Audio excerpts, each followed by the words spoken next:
This is Made in Big Bear, Altitude Sessions. I'm Johnny Burnham. I'll be your host, and I'm with Siena Hermon here today. Hey, Siena, how you doing? I'm doing good. I'm really excited to be here. I love Big Bear, and I can't wait to just chat more about how I've been training here and why I choose Big Bear day after day. Being here my entire life, it's very exciting, and yeah, I'm excited about this. Yep. So Siena is a endurance rider, endurance mountain bike rider, gravel racer. She rides for Mondraker and Kinetic, and is absolutely crushing it. She's a Big Bear local. Grew up here. Yeah, pretty excited to have her on today. So, Siena, I know that you have a big race coming up. You're probably in preparation stages for that, pretty deep into the season at this point. What is your daily life, your day-to-day looking like right now? Yeah, so basically, I just got back from racing Gravel Worlds, and before that, I was racing Leadville. So I kind of did like an altitude block, and then I raced a sea level race, and that was kind of like a pretty big effort for me, just to do like some really long, hard, big races back to back. And now I've had a few weeks where I'm kind of just in the training mode, doing some threshold work, which is going to be like around the max you can hold for an hour. So kind of doing some efforts around that range, and then just doing like some endurance stuff as well, just getting ready for this race that I'm about to go to, which is called Rancho Gravel. And Rancho Gravel is in Spain, and it's part of a series called the Gravel Earth Series. And the Gravel Earth Series is really important because it's helping bring gravel racing through the whole world. And so the way the series works is you go to 4 events, and 4 events are scored, but there's like 20 events. And so you just get to pick your events, but you have to go to the finals. And so I'm not doing the series this year, but I am going to the finals just to see how I would stack up if I am interested in doing this series next year, which is looking like something I really want to be doing. Sweet. So yeah.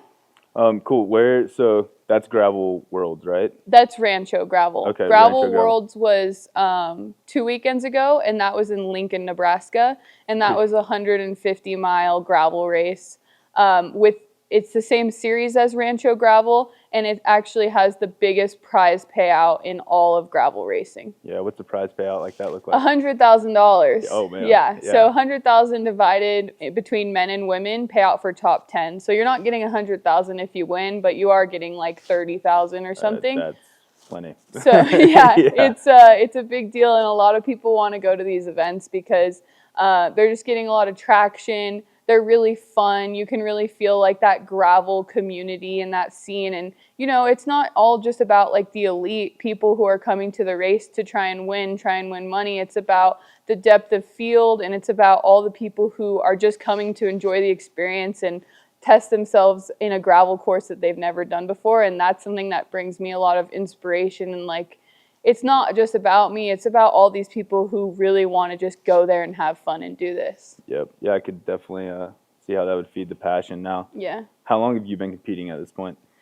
So it's kind of an interesting story because growing up, my dad, he always had the bike shop here in Big Bear, Bear Valley Bikes, and he's always been super into racing. He was like a hardcore cross-country racer, and, you know, he was kind of just always racing, and I was always going to the events, but I was kind of just like, you know, I'm not really about this life. Like, I kind of want to do something else. I kind of want to go on my own path, and so I never took it up. I never gave it like any kind of a shot. And then played basketball in high school, and then after high school, I was like, okay, you know, like I'm at a point in my life where I kind of decide what I'm going to be doing with my life because I kind of don't have a sport. I don't really have a career path that I want to go on. And I was working at the bike shop at the time, and I picked up the bike and I started riding it. And I didn't realize that I was going to fall in love with it. And like, we just started riding up Pine Knot Trail, which is here in Big Bear, a really beautiful single track trail that takes you from right where my dad's shop up to the top of the mountain, which is Grandview Point, a beautiful lookout point that I highly recommend anyone to go to check out. Yep. But yeah, so we started doing that every single day after work, and I was like, wait, I'm actually like pretty good at this, and like I actually find this to be really, really fun. And so that was when I was 18. I started doing some small races, and then it's been about 2 years of structured training and racing at a high level. So I'm pretty new to it. A lot of other people, if you look at like the rosters of the girls that are showing up to these events, they have 10 plus years of structured training. Yeah, and I've known you since you really kind of started that journey like into the competition world and like competing side of it. And it's really cool to see how far you've came along with that. Now I know your dad has a history in racing, and you did grow up at the bike shop. Did he have a big part in initially getting you into that racing and kind of the training aspect, or was that just something you kind of took it and ran with?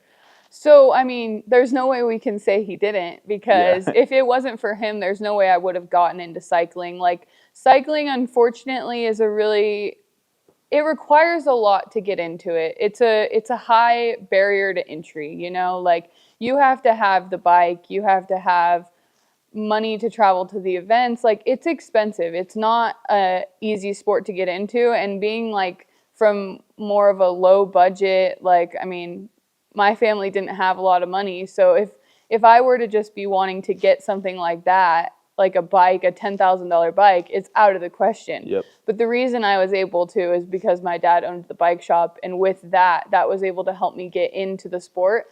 So yeah, he definitely helped me, and he showed me a lot of the first events that I started off with. He helped me grow my love for mountain biking, and I think because I had such an interesting pathway into the sport, and I see how much support he was able to give me through having the bike shop. One of my biggest goals is to like help other people who really want to get into the sport, make it easier for them to get a bike, make it easier for them to like find people to ride with and get the stuff they need, because I feel like I was able to have that, and that's why I'm successful in the sport. Yeah, I do. I think that getting the gear is a lot of what deters people from the sport. Just Yeah. I mean, it's coming from the downhill side of things. It's definitely not cheap, and I know that.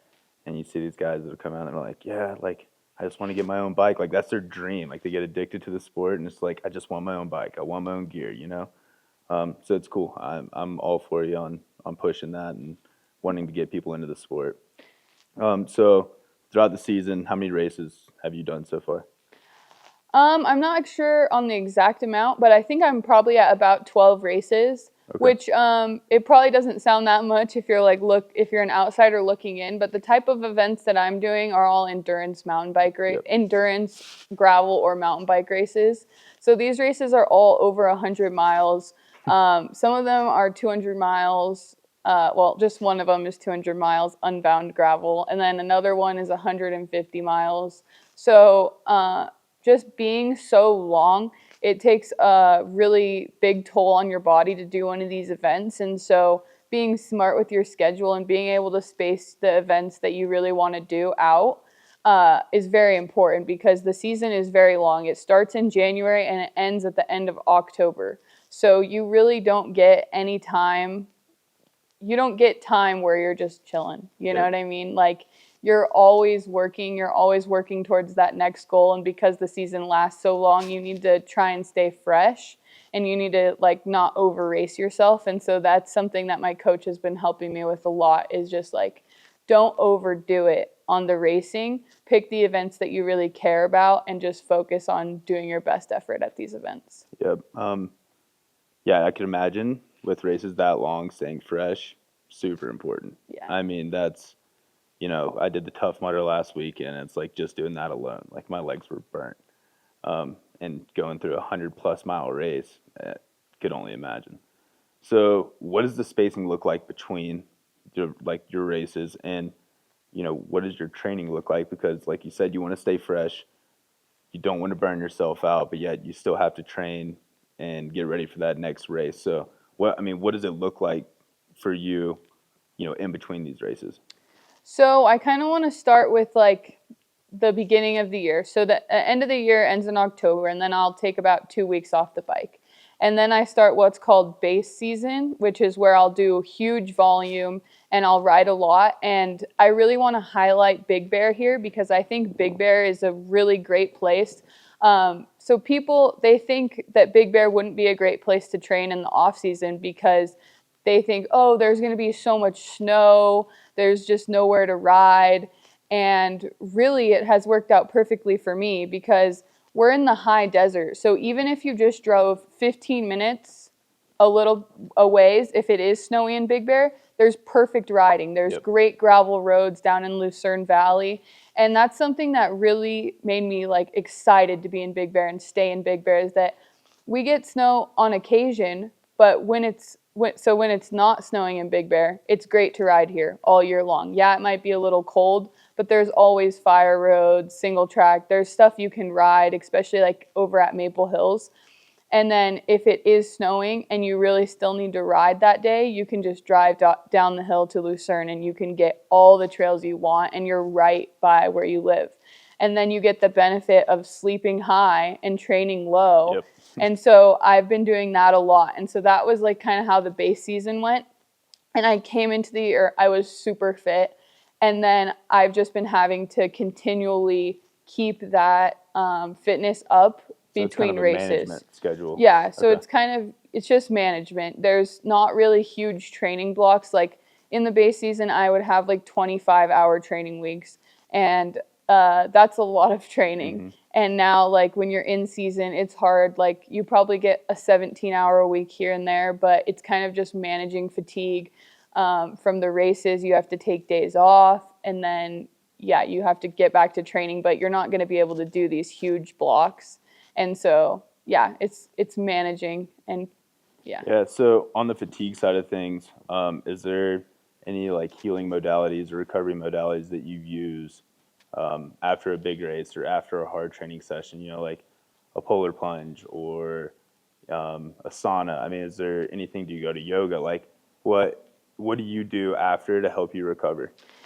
Yeah, I think recovery is a huge thing. A lot of people say that you're not overtraining, you're just under recovering, or you're not overdoing it, you know. Yep. You're just not figuring out the best ways to recover your body. And for me, I always have a kinetic after all my rides, which is ketones. So this is like a drink that I often am drinking. It's 12 grams of ketones, and this really helps with recovery and muscle repairing, and so I always drink this after my rides. But besides that, I also do some sauna. Mostly when I'm heat acclimating, I'll do sauna, and I think that is really beneficial. I don't do any cold plunging or anything like that. I mostly just try and do things that are in the heat because most of my races are really hot, so I just want to get as much heat adaptation as possible. Mm-hmm. But also, yeah, I do yoga and try and do stretching, and those are like my least favorite things to do, but I really try and do them at least 10 minutes a day. And before every ride I do like some mobility work just to like get the legs activated and make sure I'm ready for the ride that I have that day. Now, in the sauna, do you do any workouts in the sauna? Have you ever tried that? I've never tried it, but Yeah. I'm definitely interested in your take on that. Yeah, so that's a big thing for me, right? Especially getting ready for fire and everything like that. It's like you're also in pretty hot conditions. Yeah. So just to get used to that, breathing in hot air, you know, and still working and sweating and just the environment that you're put in. And obviously you're in a sauna. It's a pretty extreme environment, right? Yeah. Yeah, I've just noticed personally that it's helped me kind of shine when I get put in those positions where super hot, already sweating, you know, like you feel almost claustrophobic in a sense because it's just the air's hot, like just everything. But being used to that by working out in a sauna, kind of getting yourself out of breath, and obviously don't overdo it because nobody needs to have a heat stroke or anything. But it definitely helps. You know, that's something that I would recommend. You know, even trying later on down the road. It's like whether even just hopping in the sauna, then hopping out 5 minutes, doing jump rope, and then hopping right back in. You know, it's crazy, but it's cool and it really works. Yeah. That's I like that take. I think it's interesting. I've seen a lot of people do like training rides where they're wearing like painter suits. Yeah. And like I'm like, that's wild. I've never tried it. Some people will literally put their bike trainer in the bathroom with the shower on full blast and just ride, like just to get the heat adaptation, because it's so important. And I think it's so important even if you're not racing in the heat to still have that adaptation, because it really does give you a benefit. Yeah, absolutely. Have you ever done any races over on the East Coast? No, I haven't. Yeah, well, hot, humid, Yeah. gnarly. Well, I guess It's like I don't know if it feels like Chef. Nebraska is considered the East Coast, but it was hot and humid. Yeah, So, yeah, that definitely matters. yeah. All right, so you got Spain coming up. Yes. Yep, that is that's when? That's going to be September 28th is the day of the race, but I'll leave here on September 17th to head there. How are you feeling? I'm feeling good. Yeah, I mean, I think it's a battle to make sure that you're feeling good this late in the season. But for me, I feel like my training has been great and my space between races has been really ideal. So I feel like I'm going to be able to go into this race and give my best effort. And so that's what I'm the most excited about is just challenging myself and seeing what I can do. This is the race I really care about. And it's a race that I see myself going back to again. So, yeah, I just want to do my best and give it everything I have.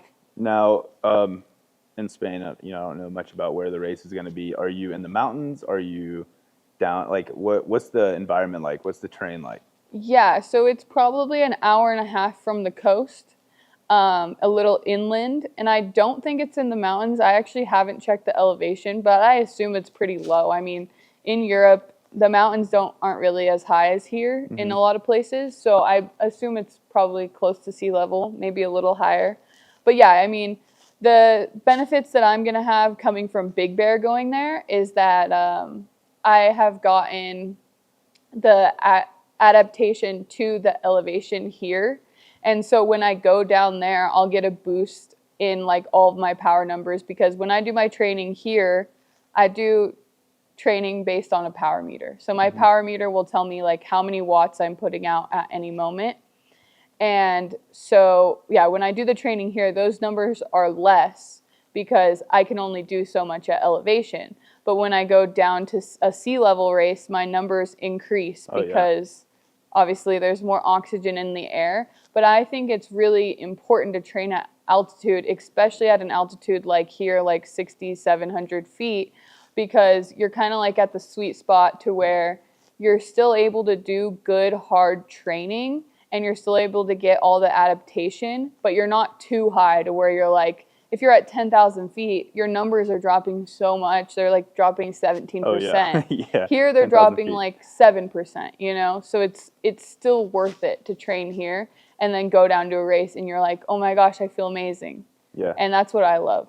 Yeah, no, I definitely have felt that myself in some of the competitions I've done, especially, like I said, once again, the Tough Mudder last weekend. It's like you got all these people from down the hill that come up, and it's like running up a hill and they're just dying. I mean, Yeah. you're wheezing going up this hill, and I'm just like rolling by, like, you guys okay? You know? Yeah. And yeah, so I know it matters training up here in elevation. Now, how many competitors are going to be out there in Spain?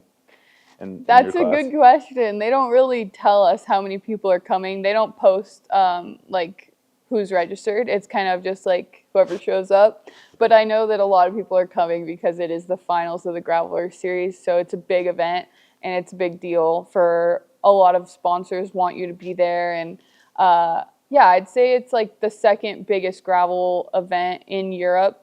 So I think it's important to go. Yep. So, and speaking of sponsors, Mondraker Rider, Yes. right? I've never personally rode a Mondraker, but I've heard great things about them. And getting into your bike a little bit. So you said you had a power meter. Yes. Is this an electronic system that's kind of set up to the drivetrain of your bike to allow you to know what you're pedaling, or is this something you wear? Like, how do you get is the power meter on your actual bike, or is this a stationary bike?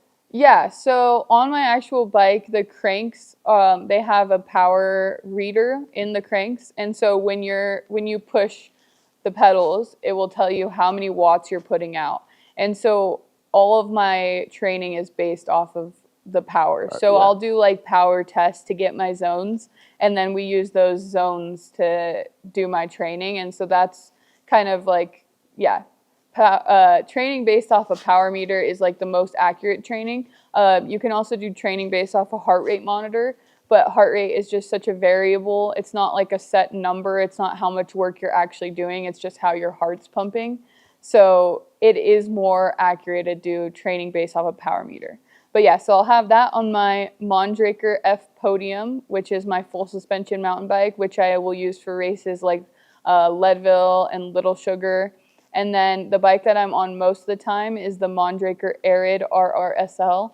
And that is a gravel bike that I'm using for almost all of these events. And it's my favorite That's bike. sweet. Yeah, I love it. I ride it literally every day. That's rad. So what, I know you've gone through 12 races. You said somewhere around there this year. What's been the most challenging race that you've done? I know we talked about one before the show started. You said it was 12 hours long. I mean, 200 miles, right? Could imagine that would be pretty challenging. Yeah, that was Unbound Gravel. So that's a 200-mile gravel race. And, it's intimidating to a lot of people. They're nervous to race 200 miles. They've only ever done like 100. And so a lot of people, they're really nervous about Unbound. But I had a very different look at it. I was very excited to race Unbound because for me, I think that being on the bike as long as possible is where I really thrive. And I really like to be on the bike for hours and hours and hours. Like, I wish I could be on the bike for 12 hours a day. Yeah. But my coach is like, no, you don't. You're not. You're not doing that. So, yeah, I mean, Unbound, I had high hopes going into that. And I think that I did the best I possibly could. There's a lot of things I would like to change about how my race went. But I did 200 miles on gravel, and like, I'm pretty new to the sport. I was the youngest girl to finish. No one younger finished ahead of me. And so like that alone is like pretty cool to me. And I'm trying to like be grateful that I was able to do that, that I get to have these experiences. And like, Unbound is a race where like in 5 years, I want to be at the front. Like, that is my big goal, is to like, okay, what can you do to put all your cards in for this race? And I know a lot of people are saying that because Unbound is the biggest gravel race in the world and it has the most attention, but I believe I can do it because that's what I want to do. Well, and I've seen your growth from, when you started now, and I have high hopes for you. I see that happening. So Thank you. yeah, more power to you. Now, over 200 miles, 12 hours on a bike. 12 hours. There's got to be some bit of ups and downs mentally, whether you're physically capable, what's rolling through your head? I mean, like, what does the dark moments bring? What does the light moments bring? Like, I'm sure like the downhills might be a little nicer if there's a downhill. Like, what is it? Like, what goes through your head when you're doing these things? So the first 2 hours were very much like with a group. It was really like, it was like an attack and then kind of like chill, attack, chill. And so like I was burning a lot of matches, but I felt like I had a lot of matches to burn. So I was like, okay, like this is fine. And that was really fun. You're like really in it, right? And then we came to this MMR, which is a minimum maintenance road. So it's like a super like crazy dirt road and there's all these ruts. And then that's when the group split. And so then from there to like mile 70, so I think that was like at mile 50. So there to mile 70 is like 20 miles where I'm just by myself, kind of just trying to get back to a group. And then at 70 was the first aid. But there's only 2 aid stations in 200 miles. So you get the first aid at 70, and then you have all the way until mile 150.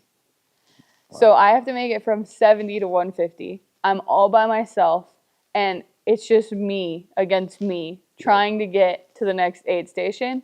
And those moments were really tough for me. Like being out there, just not knowing if I'm ever going to find someone to ride with, if I'm just going to be out here all by myself. And like, I think I realized that one of the things I need to focus on improving the most is just having that dedication to the grind and having that motivation that no matter where I'm at in the moment, I need to keep pushing. And I can't just be like, oh, well, I'm all alone right now and just get down on myself. I need to continue to keep going and keep pushing myself because I know I can. And it's like a mental thing. Yep. And I ended up getting to mile 150, even though I was like in my head questioning if I could even make it there, because before then, the longest I had ever done was 130 miles. So like just getting over 130 and keep going, mentally I was like, wait, can I even do this? Because I've never done this before. Yep. And yeah, once I got to the next aid station, I got my stuff that I needed. And the last 50 miles, I was like a new person. I was like, oh my gosh. And I was dropping all these people. And like, I think that's probably why I have such a good outlook on that event, is because I was able to like go through like what I felt like was the worst experience ever and then come out the last 50 miles like doing so good. Yeah. So, yeah. That's kind of cool, you know. And I've realized through different things and in competing and stuff like that, when we put ourselves in some of the most challenging positions, it tends to show like us our own colors, you know. Yeah. And you know, dedicating, especially like, you know, I did the Spartan race this year, I did the Tough Mudder this year, I've done multiple mountain bike races, and it's like when I'm doing these things, you're not like it's a little bit different for you because you do have a team with you in a sense, right? Yeah. But you were by yourself, you know. And I've been in things where I'm by myself, and it's like I could take it easy right now, and nobody would know, Nobody would you know. know. And it's kind of that competitor in you and the athlete in you that's like, yeah, but that's not me. You know, we're gonna keep grinding here. Yeah. Now, I know there's got to be a point in time where those legs start to die out, right? Like, I mean, 200 miles. No, are they like the Energizer Bunny? They just keep going. Like, I mean, they might be. I don't know. You know, I'm not an endurance racer. I have some tricks up my sleeve. Yeah. No, I don't know. Do you want to throw them out there? Or? So like, I think I just try and bring all the cards to the table, and then I will assess what is needed when I'm racing. So like the first thing is just to try and use as little energy as possible in the beginning, which never works out. Yeah. And then if that doesn't work out and then you are feeling like you're in a slump, then that's when I start doing caffeine. Yeah. And then caffeine usually will like really get me through. Amp you up. And then if caffeine's not working, then I've got ketones. Yeah. And I'm taking ketones, and like I have all these little things that I do to make myself feel better. And I'm also eating a lot of carbs every 15 minutes. So I'm doing about 120 grams of carbs an hour on top of ketones, on top of caffeine.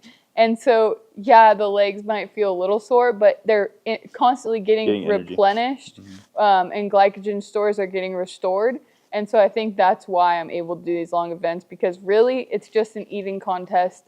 When it really comes down to it, it's like how much can you eat while you're riding? Riding, yeah. Yeah. So where do you carry that stuff? Like what's I that have look it. like? Yeah, I have it in my pockets. So I'll have like 2 bottles on my bike, and each of those bottles will have 90 grams each. And then I'll have gels. And then if it's really long, I'll have like a hydration pack. And when I did Gravel Worlds 2 weeks ago, that was a self-supported event, which was the first self-supported race I've ever done. So that means 150 miles with no aid station to get like help from a crew. You were able to go to aid stations, but you'd have to stop and like get stuff from there, not your own stuff. Yeah. So that was crazy. Do you have a go-to like little snack that you bring, or a gel that you like certain flavor? Yeah, so I mean, I'm sponsored by Flow Formulas, so I'll use their drink mix and I'll use their gel powder, and I'll make my own gels, which I think is really cool because you can put 90 grams of carbs of gel in one little flask, and it's reusable and there's no waste. And so I've been really loving that. But yeah, I think just making sure you're getting enough is very important. Yeah, I Yeah. could only imagine you run out of fuel, then that motor's going to die off quick. You die off quick. Yep. Yeah, you die off really quick. So I know you've kind of branched into some of the goals you have for the future. What else are you looking forward to? Yeah, so my big overarching goal is to get into the Lifetime Grand Prix, which is a series of 6 events, 3 mountain bike, 3 gravel events, and it has the 25 best, or I don't want to say the 25 best, but 25 people are accepted into the Lifetime Grand Prix. And it's very competitive. It's very hard to get in. And so my goal is to become one of those 25 people. I don't know how long that will be, or if the rules will change, or what will happen with the sport, but that is my goal at the moment. And then also just expanding and doing like the Gravel Earth series and traveling the world and being able to go to all these events that are important to me and important to my sponsors. Now, you said there's some rules to get into that. Obviously, there's some qualifications. Yeah. What gets you there? What makes that happen? For the Lifetime Grand Prix, it's kind of like unknown. Like you kind of just have to show good results and then you just apply. And then you have to hope that they pick you, which I wish it was a little bit more standardized, but unfortunately it's not. It's kind of just like, it's a guessing game So at no this point. results really. It's not a well, I'm sure through the application has to do Yeah. somewhat with results, right? But that's not the telltale to get you in. That's not what's making it happen. Or I mean, I'm sure they are choosing off of results, yeah, but there's just no standardized way that they're picking. So, like with some other forms of rankings, they would pick based on the rankings. Like if you wanted to go to the Olympics, the UCI would have a ranking system, and whoever's ranked the top would go to the Olympics, right? With gravel and with this Lifetime Grand Prix, they don't have that yet. It's not standardized because this is only like the 4th year. And so I think that is something they'll end up doing. But yeah, I think getting in and the barrier to entry is going to be really difficult. yeah. Now it's going to be a lot of challenges along the way getting there, right? What do you think some of the biggest challenges are going to be for you to become that athlete that you are shooting for? Um, it's a good question. I think there's always going to be challenges no matter where I'm at. And I think just making sure I'm ready for the challenge and that I don't let it defer me from racing because I think it is really important for women to be in the sport and for women who aren't at the top to still strive to get there.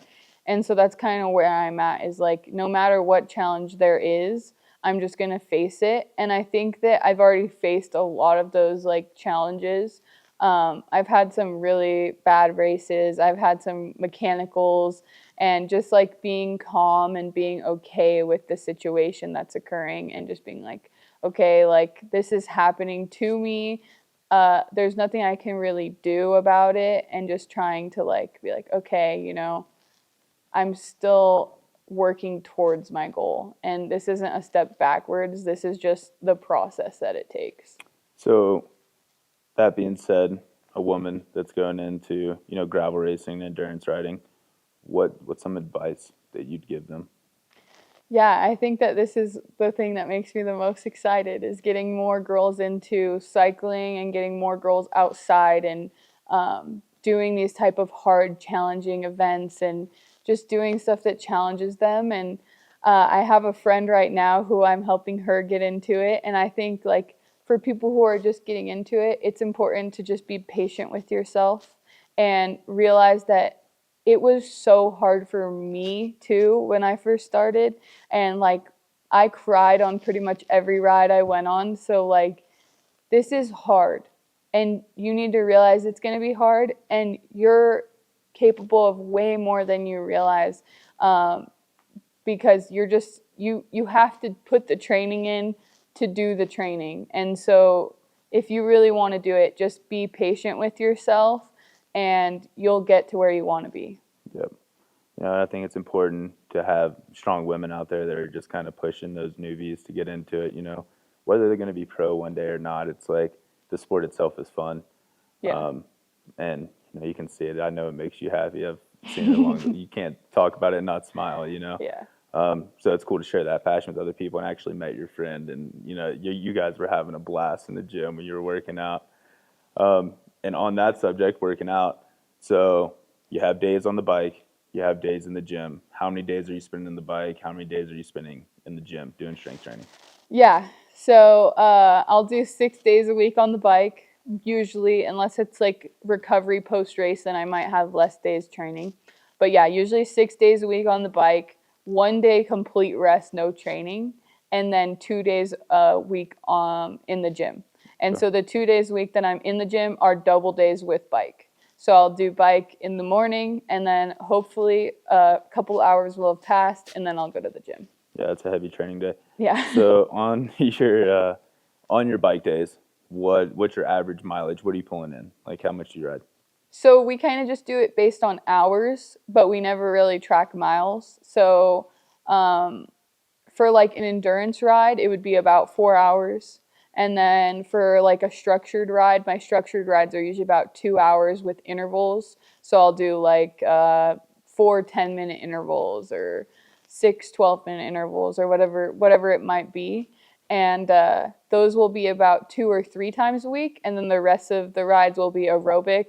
So they'll just be like Cruisers. it's not cruising because you're still pushing the whole time. Yeah. And it's actually quite fatiguing. But yeah, so that's kind of how the week will be structured. And then on those hard days with intervals, those will be the days that are paired with gym sessions. Okay. Yeah. Now, when you're in a race, say I'm going up a big climb, so this is what's always kind of like baffled me with endurance riders. When you're going up a big climb, do you find a pace and just stick with it, or are you just sitting there in grind mode the whole time? Like, I feel like if I was trying to go up a big climb and I was in that grind mode, I'd burn out fast. And I don't know if that's something. I mean, obviously the intervals are going to help you train for stuff like that. But do you find a pace and just try to stick with that pace? What's your mindset and your strategy to a big climb? Yeah, I think, for example, Leadville, lots of big climbs in that race, big climbings. And there's this climb called Columbine, and it takes you from 10,000 feet all the way up to 12,500 feet. And it's about an hour climb. And when you get to the top, it's so steep, and like a lot of people can't even ride it because it's so steep. And so when you're doing something like that, you can't just grind it out the whole time. You have an hour of climbing to do, and like you're going up so high in elevation.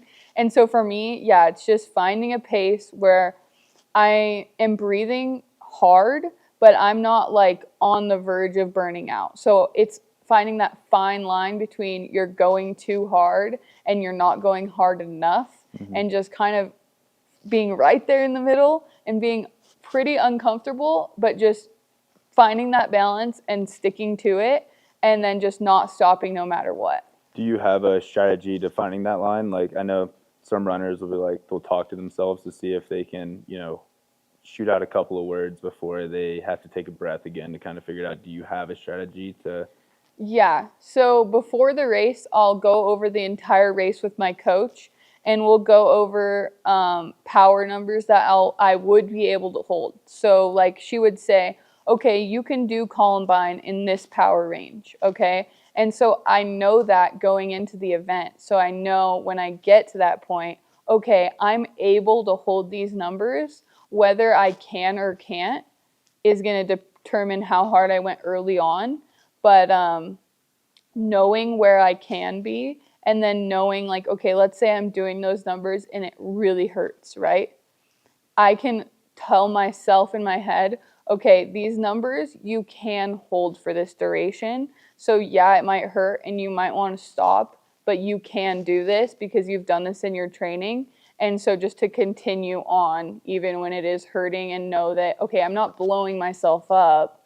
I'm just deep into a race, and this is just how it's going to feel. So you have the power meter Yeah. is on your bike at all times. So At all times. Cool. So you can kind of relate the training numbers back to it. Yeah. So you use the power in the race as well, and for analyzing the race after the race and everything like that. So it's a big training metric that cyclists use. I think it's very important. Do you guys wear any other kind of gear? Like, do you have like the Garmin watch, or do you anything else that kind of monitors heart rate and?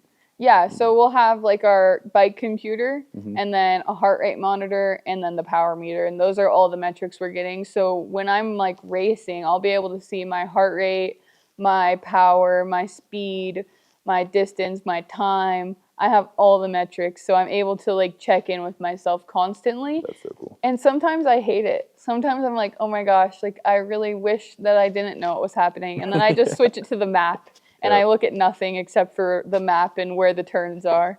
And then I don't know, I think it's like a balance between like being in the flow state and just being like, oh yeah, like, you're in the race, you're in the flow, in the pedals, and then being so focused and fixated on the numbers. I think it can actually be detrimental if you are feeling good, because you might look at your numbers and they might be really high, and you might be like, oh my gosh, I'm going too hard. or you might look at the numbers and they might be lower than you expected, and then you're like, Little oh my defeated. gosh, I'm sucking. Yeah. So Yeah. yeah. Bittersweet there. Yeah. Well, that's rad. I mean, I didn't really know that you guys had that much technology on you as Yeah. you were riding. Now, I'm going to go back a little bit to your strength training when you're 2 days in the gym. What does a workout look like for you? Like, or is it specifically strength? Or are you still focused on endurance? What, are you hitting a HIIT workout? Give me a day of your workout. So usually it's going to be like a full body workout, and it's going to be high weight, low reps. So it would be like squats with it would be like 3 sets or 4 sets of like 5 or 6 squats, and then you might do like lunges and abs, and yeah, I mean, we're hitting the full body. We hit arms, which oof, I don't like doing arms. But yeah, we'll just do like a full body workout, usually pretty high weight. But since we are in season right now, it's a lot more body weight, a lot less weight. Yep. Because we don't want to add fatigue going into these big events. Sweet. And now, how long was your off season? 2 weeks. 2 weeks of no training. No training. Totally whatsoever. off the bike. Yeah. No training, no gym. Just 2 weeks. Just 2 weeks off. Totally off. No wild. training at all. Yeah, I think I've actually seen you like going crazy during those times. You hate it. I hate it so much. No, I think it's such a long time. You're like, only 2 weeks, and I'm like, 2 weeks. Yeah. But yeah, so 2 weeks off, and then we get into base season again, and we'll build into the next year. And base season is really where all the adaptation comes, and where you get stronger and you make those improvements on your functional threshold power and all your zones. And so that's kind of like the most exciting time of the year, because that's where you're doing all the building blocks. Yeah, progression happens then. Yeah, you don't get progression now. Right now, you're just trying to maintain. Yeah. So you really have to go hard in that base season. Yeah. So what's one of your favorite loops up here to do? Up here in Big Bear, I love to go around the lake. I always do that. I know that's kind of boring, but if we're on the dirt, I love to go up like Van Dusen, and then you can go out around Del Mar, and then you can do like Hannah Flats, which is really fun. I really like that trail. And I mean, I'm always exploring new routes, but I'm always riding on the gravel roads out there, and I know a lot of them are unfortunately like not open on this side right now. But yeah, I'm trying to expand and just see as much as I can. But yeah, I think if you were to come up here and just want a fun loop to do, and you're on like a mountain bike, I think if you go over to Fawnskin and you ride up Rim of the World and you go down Hannah Flats Trail, that's super fun. It's like 20 miles, but you get like the single track, you get the fire road, you get the views of the lake, you get everything. Everything, yeah. Yeah. Yeah, and talk about heat adaptation. I mean, you get out there in like Holcomb Valley area. Yeah. It gets kind of hot. You're pretty exposed. Yeah. So that's cool. Yeah, I love it out that way as well. Now, we're going to break into a little bit of the town and kind of living up here. Okay. All right. What's one of your favorite places to go up here? Like Just restaurant-wise or fun activities or, outside of biking, what do you like to do in Big Bear? I love it all up here in Big Bear. That's why I'm here. But I love going to all the different restaurants, and like I definitely have like a few where I'm like, oh my gosh, like I definitely go there way too much. But I love Royal Thai. Oh yeah. I'm always going to Royal Thai and getting like chicken pad Thai. And I go to other towns and I go to their Thai places and I'm like, not the same. This just isn't Royal Thai. What about Himalayan? You like Himalayan? Himalayan's great. Yeah. Have you ever heard of the lunch special? No. It's like $12 and you literally get you get a feast. No, and they give you all the food. It's so good. But you gotta hit up the lunch special. Yeah. So Himalayan, I love that place. I love Fire Rock. Gotta have a good burger. Gotta love the burgers there. I love Nottingham's for like a nice sit down. They have like chicken piccata. It's pretty good. Mm-hmm. Bomb. I love Tropicali, obviously. Who doesn't? On the lake, Delanona. Yeah. Are you kidding me? Yeah, give me the pizza. Yeah, Yeah, that's amazing. it's like a once a week thing. And I have a then, problem with Del Nono. yeah, it's so good. I know. You get the view, you get the food. It's It's just everything. amazing. How Yeah, could you fire not? pit, relaxing on the back. I Yeah. mean, it's sweet. Okay, that being said, getting into food, which obviously we both love. Yeah, obviously. What's your diet look like during season and off season? Is there a specific diet, or are you just burning so much it's like eat what you want? I try and eat as clean as possible. Hmm. So like a go-to meal would be like rice, veggies, and chicken, or Yep. rice, veggies, and tofu. Usually the base is rice, and usually there's veggies and some protein. Yep. But yeah, I try and get like 120 grams of protein a day, and then I try and always eat a lot of carbs. But I try and eliminate junk food because a lot of cyclists can get into this thing where they're like, "Oh, I need carbs. Let me Yep. just eat some candy." And it's like, "Yeah, but is that really like the best fuel for your body?" And I don't think so. It doesn't make me feel good. So I try and keep it like as clean as possible. So, hey, Jake, I love him to death. That's your partner, right? Do you guys Yeah. train together at all? We do, yeah. Not that much, but we do try and go like for endurance rides together. But he definitely he doesn't have a coach, so he kind of does his own training Yeah, plan. he does. And yeah. I'll try and change my training plan a little bit to accommodate him, but at the same time, it's like, no, I'm kind of doing this professionally. Yeah. I need to follow the plan.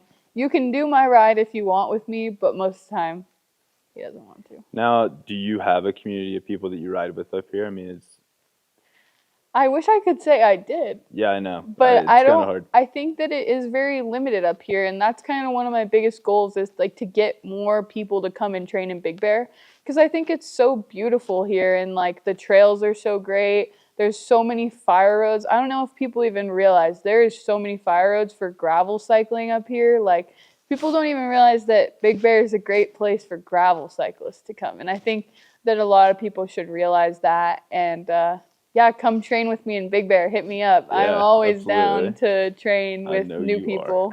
are. Every day you're training. It's rad. Yeah. Love the grind. Now, to Skyline Trail, is that open right now? I don't think it's open right now, but Pine Knot Trail is open to the middle section, which is 208. So you can go up Pine Knot, which is like a fun technical single track trail. That trail I was talking about earlier that Yep. I first learned to ride on. Love Pine Knot. And then you can go down Cabin 89, and it's like it's a short loop, but it's really fun, and it's I'm sure it's going to be a challenge for almost anyone. It's still a challenge for me. If you can clean all of Pine Knot, you're really killing it. Yeah. So I think if people are coming to Big Bear, definitely do Pine Knot, Cabin 89, and then, like I said, on the North Shore, do Hannah Flats. Super fun. Yep. So I'm gonna challenge you a little bit here. Oh, no. Okay. I'm saying that your challenge is you got to come ride downhill with me one day. Okay. If I come and ride some endurance riding with you. Yes. Yeah. Let's do it. Down. That would be really fun. Yeah. That way we could start building our own little community. So come train with both of us. Yeah, come train with us. Yeah. We're open. We're ready. Absolutely. Now, what has been some of your favorite parts about training in Big Bear, living in Big Bear, growing up here? What's kind of been some of the highlights of life in this town when it comes to just, being here, but also being an athlete here? So number one and biggest highlight and my favorite thing about Big Bear is that we have 300 sunny days a year. Yep. And I go literally anywhere else and I'm like, why is the sky not as blue here? Like, I don't know, something about Big Bear, the sky is so blue. It's like crisp, clean mountain air. And I think that is one of my favorite things. Like, I just can't imagine living in a place where it's not Big Bear. Yeah. And so I think that's a huge thing. I also love that we're like at 6,700 feet. So we're at like the perfect altitude for training. It's a great place to be that's just like centrally located to all my events. I have lots of events in Southern California.